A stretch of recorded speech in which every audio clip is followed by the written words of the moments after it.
জাতীয় পার্টি যদি মনে করে আবার তারা হচ্ছে শেষ কয়েকদিন আন্দোলনের আগে পিছনে থেকে আবার তারা হচ্ছে মেইন স্ট্রিমে চলে আসবে, তাহলে জাতীয় পার্টি ভুল ভাবছে।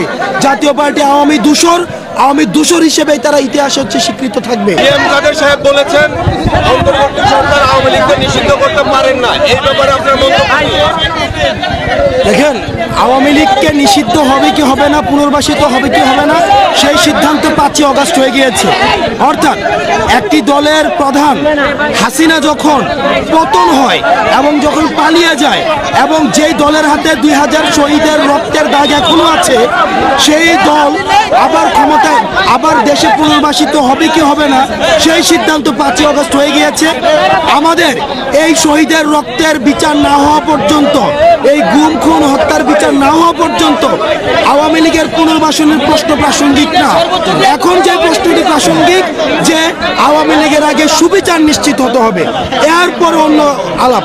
এবং আওয়ামী লীগ যে অপরাধ গত 15-16 বছর করেছে, তাদের এই অপরাধ আগামী 1000 বছর সেগুলো হচ্ছে তাদের কোনো বিচারে 1000 বছর কারাগার দিলেও সেই বিচার হবে না।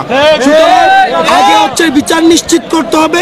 বিচার নিশ্চিত না হওয়া পর্যন্ত তাদের পুনর্বাসনের যে আলাপটি জাতীয় পার্টি দিচ্ছে, এটি একটি ফেসিবাদের আরেকটি দূষর। পার্টির উপরে ভর করেই কিন্তু ফেসিবাদ ডালপালা গজিয়ে মহিরূপে বেড়ে উঠেছে। সুতরাং জাতীয় পার্টি যদি মনে করে আবার তারা হচ্ছে শেষ কয়েকদিন আন্দোলনের আগে পিছনে থেকে আবার তারা হচ্ছে মেইন স্ট্রিমে চলে আসবে, তাহলে জাতীয় পার্টি ভুল ভাবছে। জাতীয় পার্টি আওয়ামী দূষর হিসেবে তারা ইতিহাসে হচ্ছে স্বীকৃত থাকবে।